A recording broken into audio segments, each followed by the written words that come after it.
Mr. Chairman, we just love you. That's why we like to be here. Whether we're debating or just acting, we like to be in the committee. You know, it's a nice venue.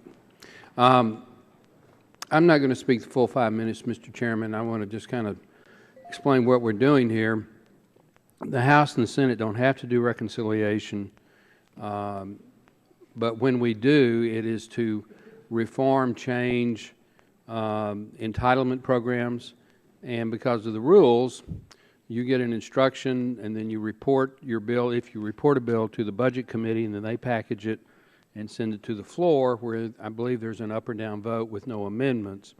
Our instructions were to save $1 billion, and we have chosen to do that by ending one of the programs within the Affordable Care Act that scores, I believe, about $12 billion,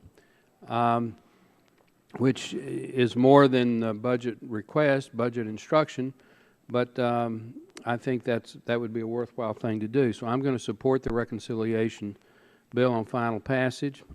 With respect to Planned Parenthood, Republicans support women's health services. Republicans support family planning. Most Republicans don't support abortion. I don't support abortion. And most Republicans don't support the practice that Planned Parenthood has engaged in of taking the parts of the aborted babies and selling them. I personally think that's abhorrent. I don't think it should be even condoned. I don't think it should be allowed, and I think we should prevent it. The advocates for Planned Parenthood that have testified in other committees and in this committee have basically defended that practice. And they have the right to defend it, but that doesn't make it right that it is done. Planned Parenthood is a private organization. They are not entitled automatically to federal funding. The bill before us doesn't specifically defund Planned Parenthood, but in reality it would. We need to acknowledge that. But those funds will be reprogrammed to other organizations that don't conduct the practices that Planned Parenthood does.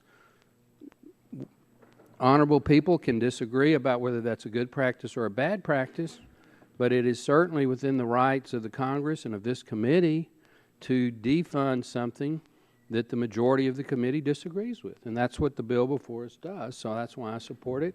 I'll yield to anybody, or I'll go back to the chairman.